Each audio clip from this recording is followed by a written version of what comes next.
สบายดีพ่อแม่พี่น้องมดทุกคนเนาะวันนี้ก็มาเจอกับคอยเส้นเคยเดอะพ่อนเนาะวันนี้กับสิมา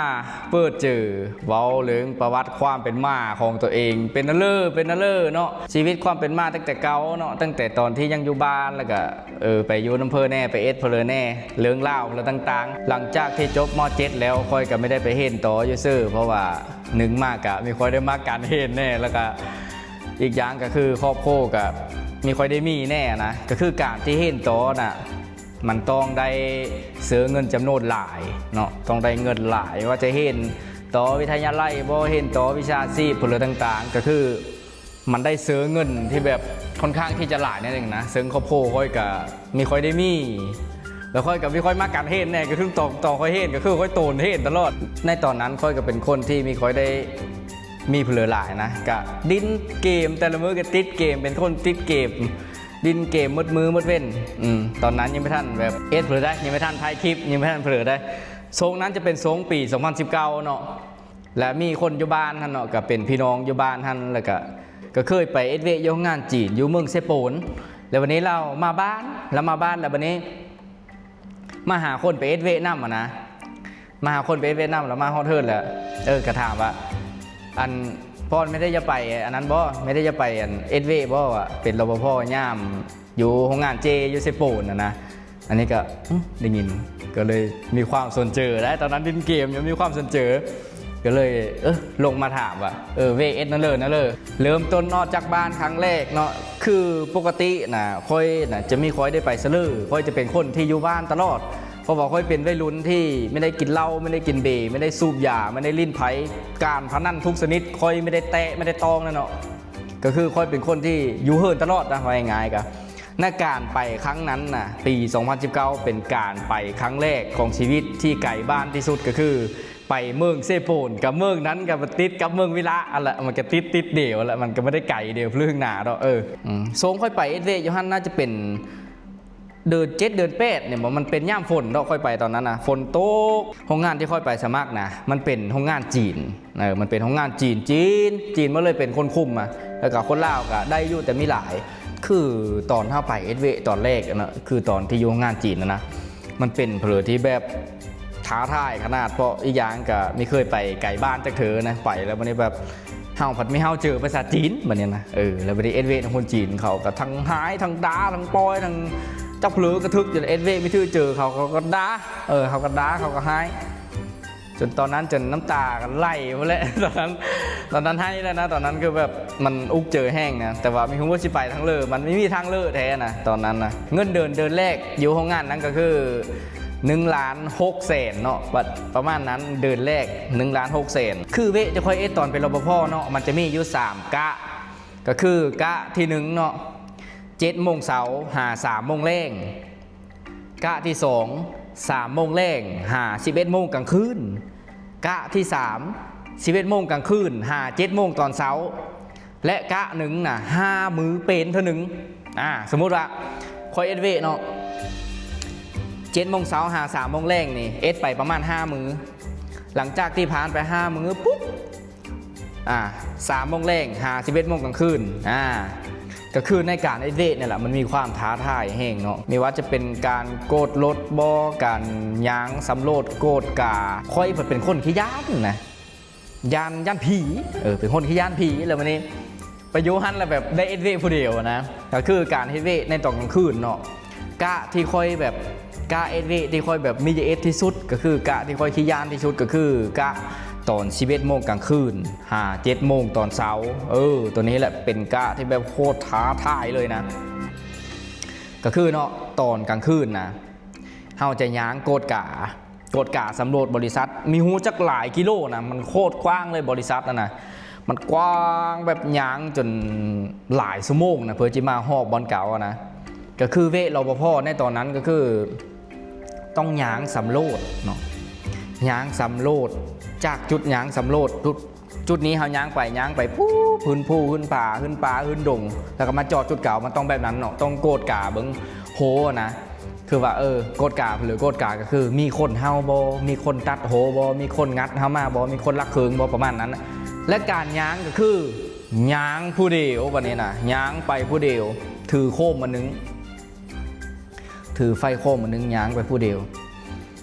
ย่างเลาะตามป่าตามดงคนขี้ยานแห่งตอนนั้นมันโคตรท้าทายเลยค่อยโคตรขี้ยานเลยค่อยย่านผีแห่งมันมืดนิดนึงค่อยย่านแห่งเลยแต่ค่อยก็จำเป็นที่จะนะแล้วค่อยมีหูแบบถึงตัวเองย่านสันอยู่ก็ตามแต่ว่าถึงตัวเองที่เจอเต้นตุ๊ดอยู่ก็ตามนะแต่ว่ามันจำเป็นที่ต้อง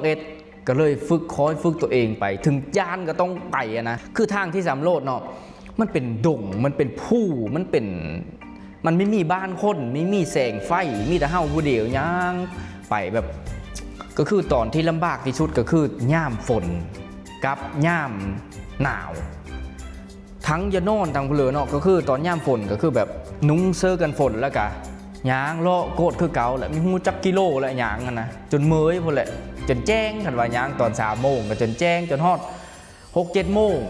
นะจังฮอดจุดที่เฮาย่างเริ่มต้นนะจักฝนตกจักฟ้าแตะจักฟ้าห้องจักลมจักเพลือแต่ว่าย่างไปผู้เดียวนะทั้งย่านทั้งหนาวทั้งสันทั้งย่านผาโหแน่กับบ้านนั้นตอนนั้นนะเดินแรกเนาะเดินแรกที่ค่อยไปคือค่อยได้เงินเดิน1,600,000เนาะค่อยได้เงินเดินแรกตอนนั้นดีเจอขนาดแบบได้เงินเดิน1,000,000แบบว่าไม่เคยได้จากเธอในชีวิตแบบเงินเดิน1,000,000คักและการหลังจากที่ได้เงินเดินออกมาเนาะก็ซื้อโทรศัพท์น้อยหนึ่งซึ่งตอนนั้นค่อยซื้อโทรศัพท์ Samsung J2 โทรศัพท์ยุคตะเก่านะ Samsung J2 หลายๆคนก็อาจจะเคยซื้ออยู่โทรศัพท์รุ่นนั้นเนาะแล้วก็ค่อยโทรศัพท์น้อยนั้นแล้วมันเสียเนาะมันเสียแบบมันเพ่นะแล้วค่อยก็ซื้อไม่ได้ค่อยดินไม่ได้ค่อยก็ได้ซื้อมือก็ซื้อโทรศัพท์อยู่ประมาณ1,200,000ซื้อโทรศัพท์1,200,000เป็นโทรศัพท์ Oppo นี่แหละก็ดินปกติเนาะยังไม่ทันได้สร้าง TikTok ได้ตอนนั้นดินเตอร์เฟซปี2019นะดินเตอร์เฟซไม่ได้ดิน TikTok แล้ววันนี้เนาะมันมีอยู่ทรงหนึ่งที่ค่อยเมื่อบ้านคือทรงนั้นนะมันเป็นเพลงกันนะลูกเคยเสือมองกันนะมันออกมาเมื่อแบบมันกำลังดังกันนะมันท้องว่าใส่ใจได้แต่มองใส่มองได้ทั้งป่าใส่ใจอ้ายนี่นะชิพาไปกินกันเอาไหมท่อนนี้แหละแล้วค่อยตอนนั้นค่อยไปอาบน้ำดินอยู่น้ำเซ่แล้ววันนี้ค่อยก็จับกองโทรศัพท์มาลินมาเบาดินนะเสือเจอได้แต่มองเสือมองได้ทั้งป่ากูเสือมาเป็นสมองไม่เห็นได้ป่าจักโตหลังจากที่เบาปุ๊บหลังจากเบาแล้วกับ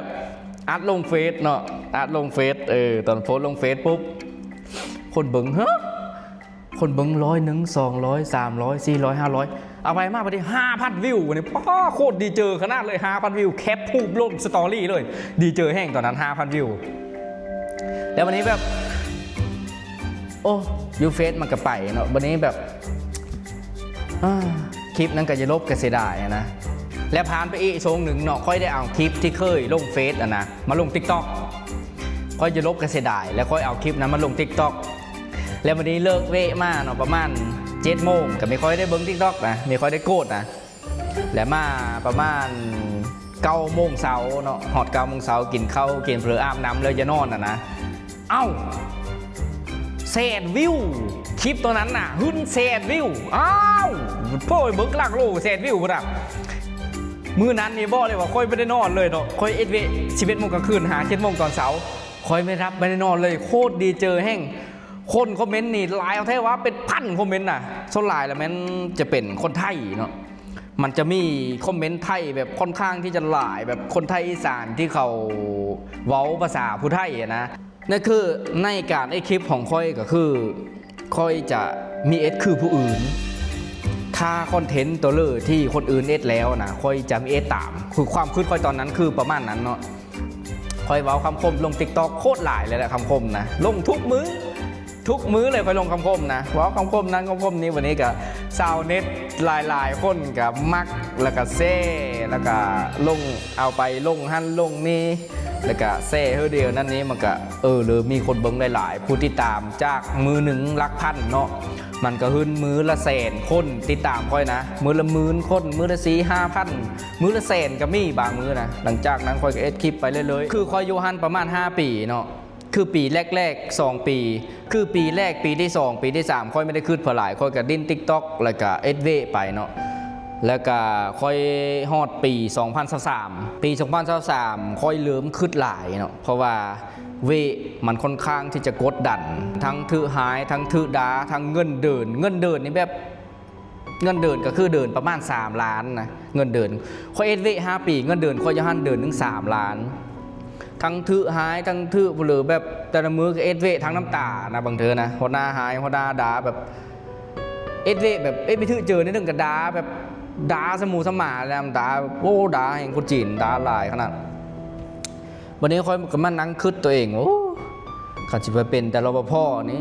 สิได้เพลอมาคือแต่ละมือเอาถ้าอ้อแต่รปภไปสิไปนั่งย่ามอยู่เซอสิเอสเพลอได้ก็มานั่งคิดพิจารณาตัวเองนะแล้วก็โบกกับเงินเดินแน่โบกกับสิ่งที่ตัวเองเจอในแต่ละมือแน่แล้วก็ความลำบากที่ต้องย้างในแต่ละมือจนค่อยย้างหลายตอนจนตีนค่อยมันเป็นตาป่าค่อยย้างไม่ได้เลยนะมันเจ็บแห้งมันทรมานแห้งค่อยตอนนั้นค่อยเอสเวแบบโคตรอันนั้นเลยนะโคตรทรมานเลยค่อยว่าแท้ตอนค่อยเป็นรปภเนี่ยทรมานสุดเนาะก็คือเวที่ค่อยเอสนะมันมีความเสงก็คือมันมีคนขี้รักเนาะมันมีคนขี้รักหลายแล้วคนขี้รักนะเขาจะมักตัดโหแล้วเขาจะเฮ้ามาพวกนั้นเขาจะมีอาวุธเพราะว่าพวกนั้นเขามีอาวุธนะเพราะว่าเขาเป็นคนแบบขี้รักนะเขาก็ต้องมีอาวุธนั่นแหละบางที่ก็ไปย่ามก็คือสิ่งที่ย่ามก็คือย่ามคนนั่นแหละย่ามคนเข้าห้องงานมีเฮอคนรักเข้าห้องงานแล้วก็มีเฮอเอาเคืองโยงงานนั้นออกไปแล้วก็ไปย่ามไปเบิ้งไปเลาะเบิ้งนะที่ก็การที่ไปเลาะย่านทั้งผีย่านทั้งคนผีกระย่านคนกระย่านผีกระย่านผีเลาะคนกระย่านคนทำร้ายร่างกายก็คือคอยไปย่ามผู้เดียวนะในโซนนั้นมันก็มีคนยางเพ่นพาดอยู่แถวเนาะแหละบางทีก็เห็นเงาดำๆเห็นเบอร์เนาะแล้วมื้อนั้นแหละคอยเป็นนังย่ามผู้เดียวคอย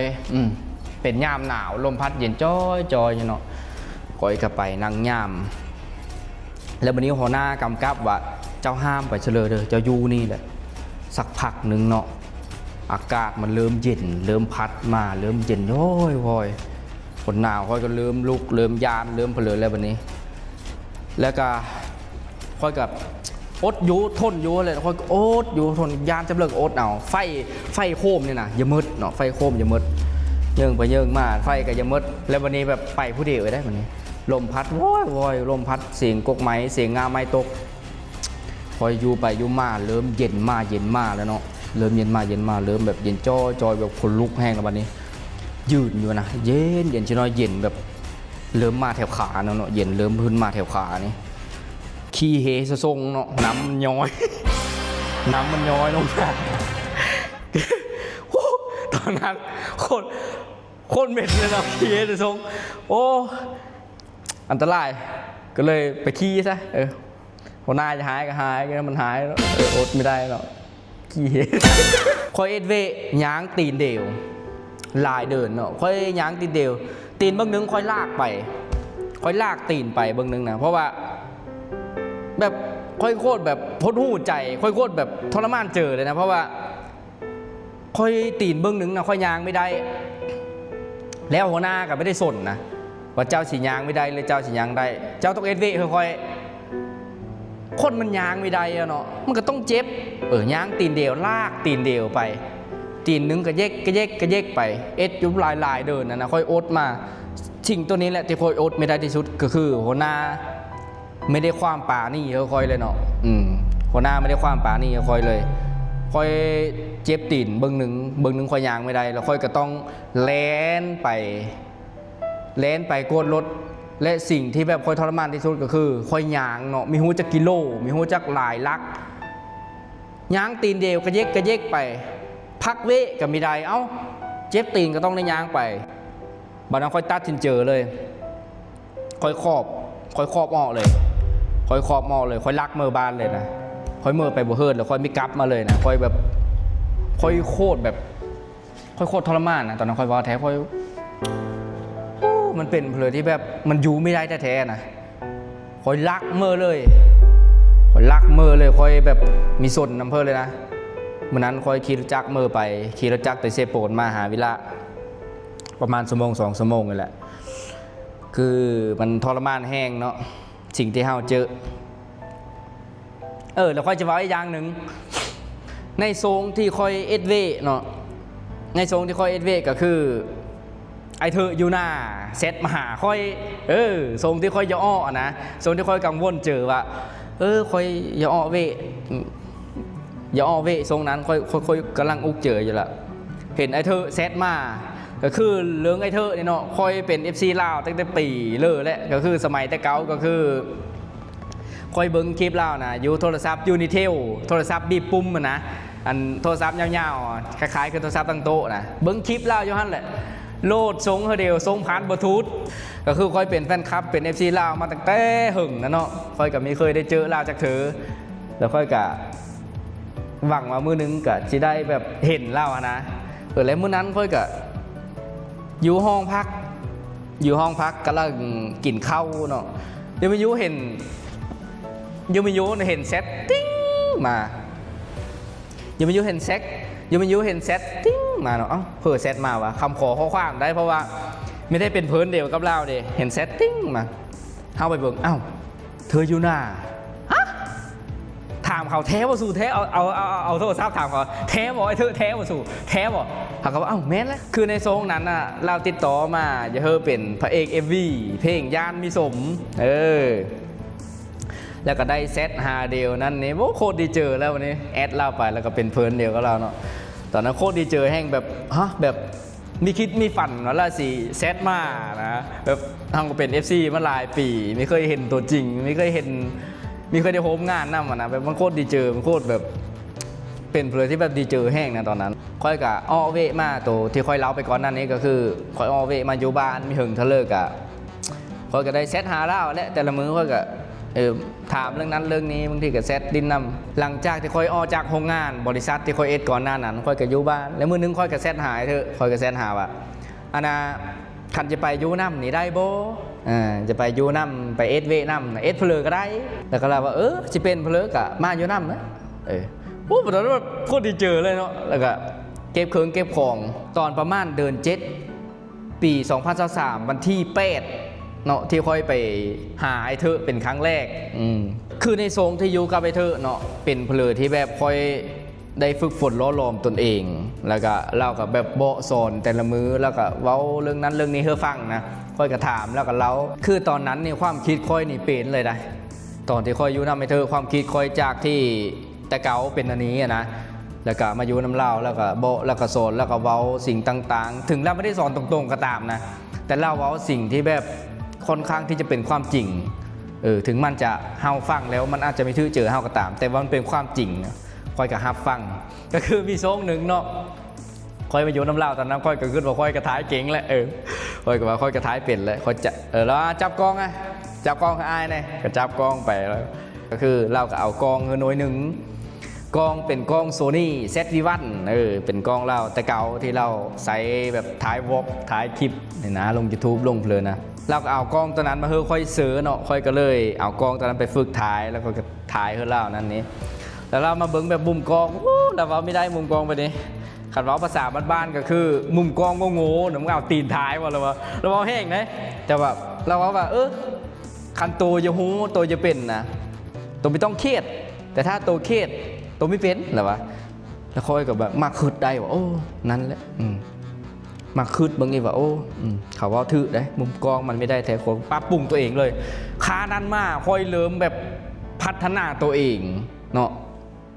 และแต่ละมือค่อยกับทายให้เล่าแล้วก็มาว่าอันนี้ได้อันนี้ไม่ได้เราก็เบาเนาะเราเป็นคนที่แบบเบานะตัวพิษตัวถือเราเบาเบิดอยู่น้ำเล่าเนาะแล้วก็ผ่านไปทรงหนึ่งค่อยก็ได้ไปถ่ายเพลงน้ำเล่าอยู่บ้านท่าดังเล่าก็คือเพลงย่านวิสมเป็นเพลง MV ครั้งแรกเป็นเพลง MV ครั้งแรกอาจจะตื่นเต้นในหนึ่งสันเส้นก็มีเนาะสิ่งที่เล่าเลือเฮาลินเฮากับให้มันเต็มทีก็ต้องตั้งเจอก็ต้องตั้งเจออะไรเพราะว่าก่อนที่จะมาอยู่น้ำเล่าได้เนาะแล้วก่อนที่เราจะเลือกเฮามาเป็นเพลง MV มันก็มีแม้นธรรมดามันมีแม้นเรื่องง่ายๆนะก็คือหลายๆคนก็จะอยู่ในจุดนี้แต่แบบเขาไม่ได้อยู่เนาะแต่เฮาได้อยู่แล้วเฮากับโคตรให้มันเต็มทีเนาะก็ตั้งเจอไปค่อยได้อยู่นำไอ้เธอประมาณ11 เดือนประมาณ11 เดือนอยู่น้ำเล่าก็ใช้ชีวิตอยู่น้ำเล่าเห็นหูอยู่น้ำเล่าฝึกชิมืออยู่น้ำเล่าเนาะแล้วก็เริ่มว่างเริ่มเผลอค่อยก็เลย ออกมาอยู่บ้านเสือชีวิตอยู่บ้านไปสักพักเนาะเสือชีวิตอยู่บ้านแล้วมันมีมือหนึ่งเนาะมีพี่น้องคอยอยู่เมืองเซโปนนั่นแหละเราได้แอดคอยไปหา TikTok ผู้หนึ่งคือ TikTok นั่นก็คือไอหมิงเนาะก็ไอหมิงก็คือประธานเล่ปัจจุบันคือเจ้าของฮานจิงใจมอเตอร์ตอนนั้นยังไม่ทันมีฮานเนาะเราก็เล่น TikTok เราก็ประกาศหาพนักงานมีเพอร์ชิมาเอเวนัมเบอร์แหละมันมีพี่น้องคอยผู้หนึ่งได้แอดคอยไปหาซ่อง TikTok เล่าฮั่นแล้วเราก็ตอบคอมเมนต์คอยก็ไปคอมเมนต์ที่ซ่อง TikTok เล่านั่นนี่เราก็เซตหาทาง TikTok แล้วมันนี่ก็ขอเบอร์วันแอปเนี่ยในทรงนั้นคอยกำลังเอ็ดคลิปไปหาน้องไหมอยู่คอยไปหาน้องไหมคอยก็เลยไม่ได้ตอบเราเนาะแล้วก็เอ็ดคลิปมาแต่หาน้องไหมก็เบิ้งวันแอปเซตมานั่นนี่แล้วก็ถามคอยว่าพ่อตัวไม่ได้ขึ้นมาเว้งบอกอีตาเป็นเพื่อไอ้คือฮูจักเนี่ยคอยกับว่าอันนี้นะคอยคิดว่าคอยไม่ได้ฮูจักเราได้ไอ้มิงไงในตอนนั้นคอยไม่ได้ฮูจักเราคอยไม่เคยเห็นเราอยู่ TikTok เลยแต่คอยไม่ได้ฮูจักเลยนะเซตมาหาวันแอปว่าพ่อตัวไม่ได้ขึ้นมาเว้งจันบอกเอาเลยตาเป็นเพื่อว่าไปคุณได้เจอว่าตาเป็นเพื่อว่าไอ้คือฮูจักเลยว่าซื้อไว้อยู่แล้วก็ได้เซตกะอันนี้ก็เน้นๆเลยกะไม่ได้ขึ้นไปไม่ได้เวะขึ้นว่ะไอ้มีเวะบ่ประมาณนี้แล้วก็ว่าอย่าเพิ่มมาเป็นผู้ซอยมาโยน้ำเล่าฮั่นมาเป็นผู้ซอยท้ายคลิปท้ายไปเลยตอนนั้นเราถามว่าเอาเงินเดินบ่ค่อยว่าค่อยยังไม่ทันเอาเงินเดินค่อยขอพิสูจน์ตัวเองขอพิสูจน์สีมือตัวเองก่อนนะโซนเรื่องเงินเรื่องค่ำนี่จังเว้าเดตำหลังแต่ว่าค่อยขอพิสูจน์สีมือตัวเองเห็นก้อนนะตอนนั้นค่อยไม่ได้เสนอเงินเดินเลยได้ค่อยไม่ได้เว้าเรื่องเงินเดินเลยไม่ได้เว้าเรื่องเงินเรื่องค่ำเลยเว้าเรื่องแบบว่าโอเคค่อยจะไปสู้ตัวเองเขาเจ้าเห็นไปจังจักที่เจ้าเห็นแล้วเจ้าจะค่อยทะเลาะกับประมาณนั้นนะแล้ววันนี้ค่อยก็ในทรงนั้นคือค่อยมดเงินค่อยไม่ได้เงินเลยค่อยว่าขันหน้าจะน้องไปก็โอนเงินมาไหมไม่ได้เงินค้ารถจ้างไปเวียงจันทร์ประมาณ300,000นี่แหละแล้วโอนมา1,500,000คนไม่ได้รู้จักเดียวเนาะแล้วโอนมา1,500,000โอเคมือกลางคืนเนาะมือกลางคืนค่อยก็ได้แอนเดียวกับพ่อแม่มือที่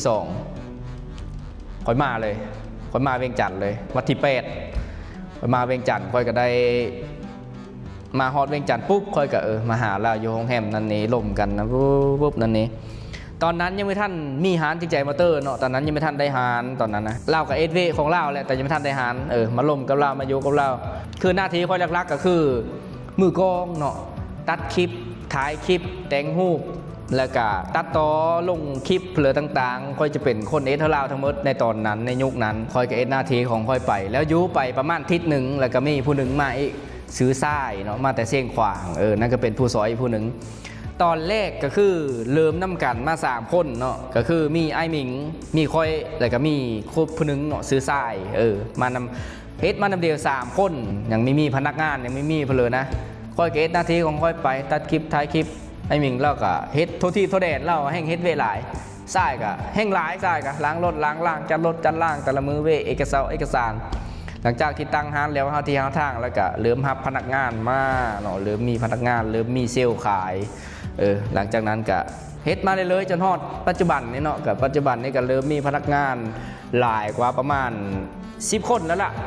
ประมาณ10 คนแล้วล่ะพนักงานทั้งลมทั้งคอยนำสุดท้ายนี่ก็ขอขอบเจอทุกๆคนเนาะที่เฮามาเบิ่งเฮามาฟังขอขอบเจอหลายๆที่อดทนฟังมาฮอดจุดนี้อย่าลืมซื้อปุ่มไลค์ปุ่มแชร์เพื่อเป็นประโยชน์ได้สิเจ้าได้